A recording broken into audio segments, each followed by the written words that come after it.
Hello everybody, thank you for checking out this video. This is first video in a series that I will be doing on my non-hyperdrive account. The name of the account is Strict Attack. I am level 83 currently of about 500,000 GP on my account. This first update will kind of just be an overview of everything in my account so that we can kind of get a base moving forward. A couple shout outs before I really get into this video. I want to give one shout out to Darth Loquitur.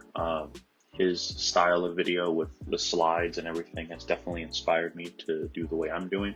So I will always give credit where credit is due. Thank you, Darth Loquitur. Hopefully I've put enough of my own spin on it that maybe, it'll differentiate. But he definitely had influence on me. He also had influence that I am following one of his beginner guide paths. It is the Gladiator Path. For those unfamiliar, I will be sure to leave links down in the description to check out Darth Loquitur's beginner guides and the Gladiator Path that I am following. They are a plethora of information, very, very helpful for new players, and I would recommend them 10 out of 10 times. So thank you, Loquitur. So let's hop right into the account. So we'll start with the focus of the account. As I said, I am following the Gladiator Path, and the very simplified view of the Gladiator Path is that you will build into both Revens, Jedi Knight Revan and Darth Revan, which will lead you right into being able to pick up Darth Malak. Once you have picked up Darth Malak, you will move right into your first GO, which will be SWGOH. Very simplified. There's a lot of steps on the way, but that's if you want a high order view of what we're going to be tackling in this account. That is the high order view. So what am I currently farming right now? I am currently farming 4 regular energy nodes. I am farming the Vulture Droid and the Hyena Bomber, and also I am farming the Basilishan Fallen and Juhani, which the 2 of them are both prerequisites to get Darth Revan. The Vulture Droid and Hyena Bomber are 2 amazing pilotless ships that I will use when eventually I build into the Malevolence fleet. And they're very helpful even under Tarkin lead. For Cantina, I am farming the Geo Brew Alpha. For Fleet, I am farming Karth Onasi. He is part of the Darth Revan prerequisites. Grief Karga I am farming only because I don't really know what else to farm. I don't think farming 1 fleet node a day, 1 fleet hard node a day is enough. I might as well just farm something else. Grief Karga is a good character. Eventually I'd like to have him anyway for my bounty hunter team down the road. So right now I am farming him. I am not able to get past into the level 5 hard nodes for fleet, where Shakti, B1, Emphas Nestar.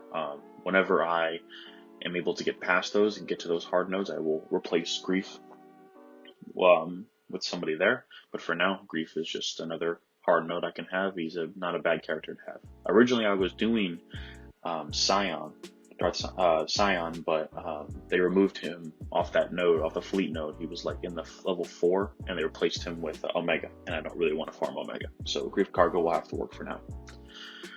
Currently in mods, I'm also farming crit chance mods. I have been farming speed mods since I unlocked them. I was able to 5-star them, or 3-star them pretty early, the hard node, so I was able, the highest level of the speed mod, so I was able to get 5 dot mods pretty early.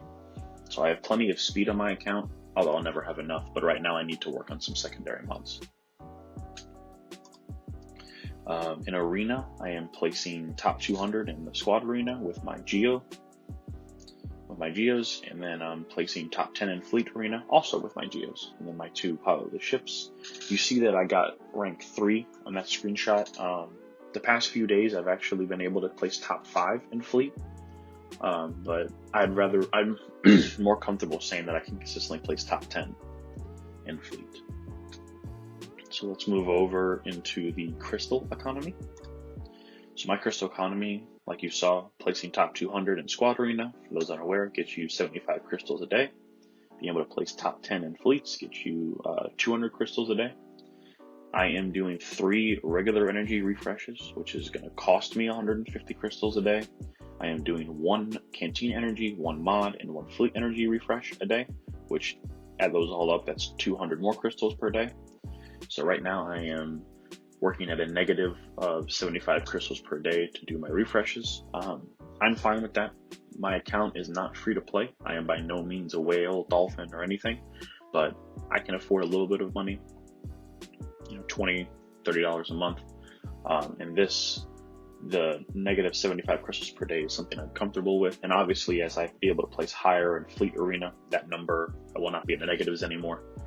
So I'm not too worried about it, but just wanted to show you what my crystal economy looks like. A couple of the issues or current projects on this account. The credit shortage is real.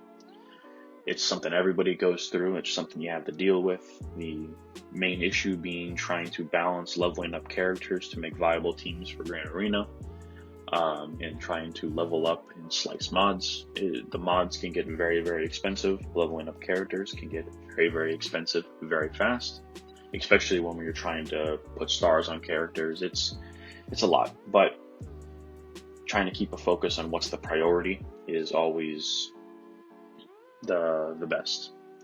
And then we're trying to round out the few GAC teams. I think I have 7 teams currently right now, and a lot of them are viable right at this moment.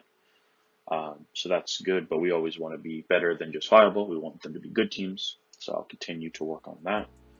I'll talk about that more in a few minutes when I show you my squads in game. As I said earlier, I am currently farming the Darth Revan characters. I don't know if I mentioned it, but I do have all of the Jedi Knight Revan prereqs complete, so that's why I am not farming any of the Jedi Knight Revan prereqs. I have them all completed. They're all 7 stars and decently geared, except T3. I don't have anything on him. I'm hoping that I can complete the Jedi Knight Revan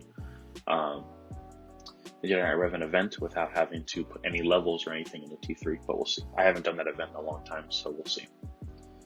Obviously, after Darth Revan, I will be moving right into Malak.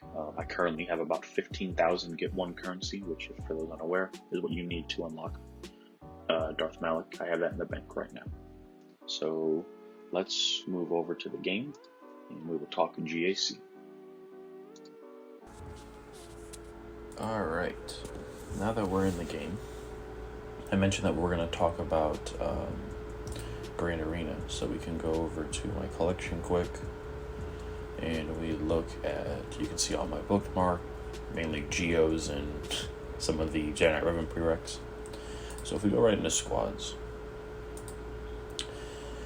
obviously my best team right now is the Geos, and you can see I have a Jedi Knight Revan team down here. Juhani, she's a Jedi. I don't really have another place for her. I don't really plan on building her up very much, but I figured I'd just throw her as like a placeholder. I'd probably be more likely to underdog it, just doing a 4-man versus having Juhani at level 1 3-star.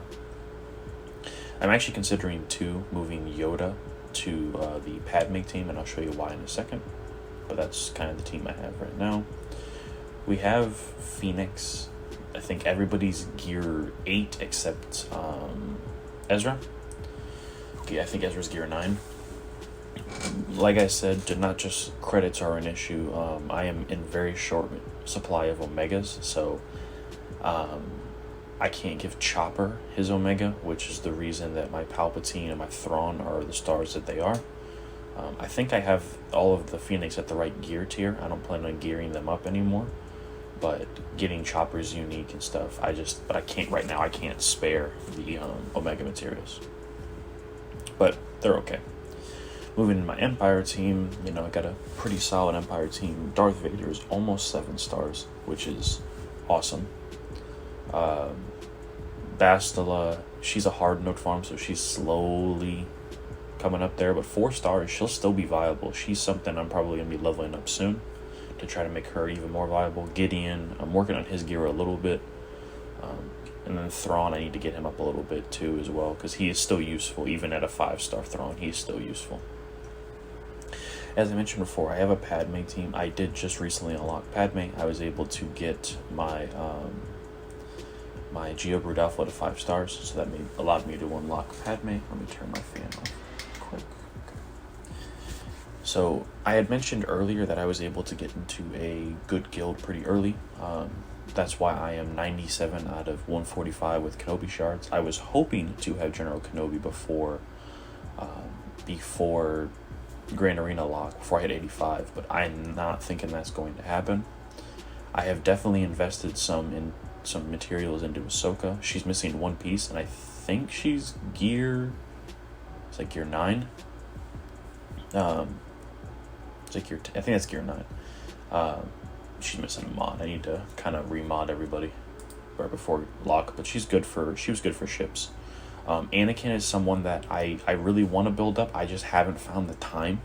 I've got him to 5 stars, so I might just leave him there for now and just level him up more. R2 I only unlocked because I had the Empire characters to unlock him, but I was mainly using him as a 5th for the Padme team. That's why I was talking about moving Yoda over here and just not using R2. Because even if I move Yoda over there, my 3-man Revan, Bastila, and Jolie, that's still a good team. I don't think I acknowledged it, but I just recently, I think 2 days ago, unlocked Jolie's Zeta. That's where all my Omega materials went. So that's kind of the Padme team, and that's kind of my thought process. I have an Old Republic team. Nothing special right now. Haven't leveled many of them up. T3, like I mentioned, I don't really want to invest anything into him, but if I do, I do. If I have to, I have to.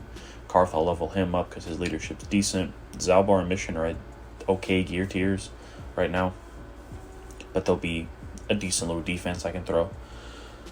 I don't expect to see a lot of Kylo Ren masks and things that can solo with this level, so even if it's something, maybe I can steal some banners, nothing that I don't expect this team to get a hold. HK, I almost have him completely bought out of the Squad Arena store. Haven't unlocked him yet, but I'm like 3 purchases away from getting him to fully unlock to 7 stars. I also have a Separatist team, Separatist plus Tarkin. Tarkin, I've been leveling him up for my Fleet Arena because he's the capital ship, but I don't really know where else to put him. I don't really think he has a place on my Empire team. He might if I can't get Bastila Fallen up in time, but for now I think I just throw him here. We have Magna Guard. I mean, I don't really know if I'm going to even use them. I level him up because that's a lot of credits. Count Dooku, same problem with Anakin. I would love to level him up. I just haven't had the time. I just can't find a priority. And then Grievous, I am eventually going to build in Malevolence, so he is very, very important.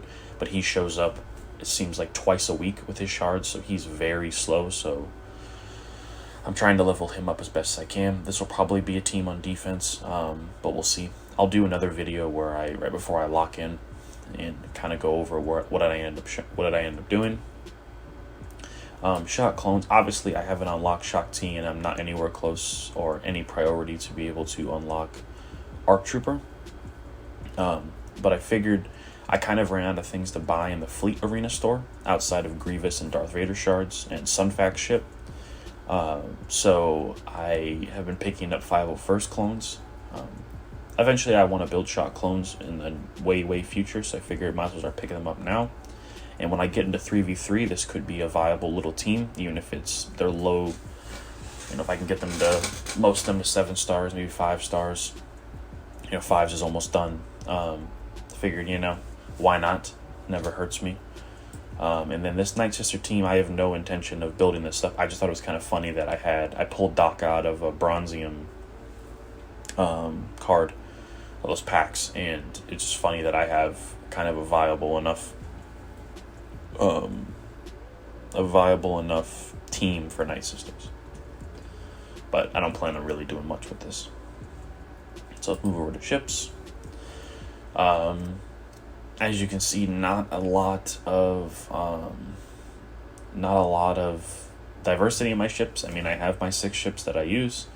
I have the Executrix, and then I have Malevolence. I have 15 shards because there was a pack a while back. I don't know if it was $20 or $30, but it was 15 shards of Malevolence, and you bet I'm going to jump on that.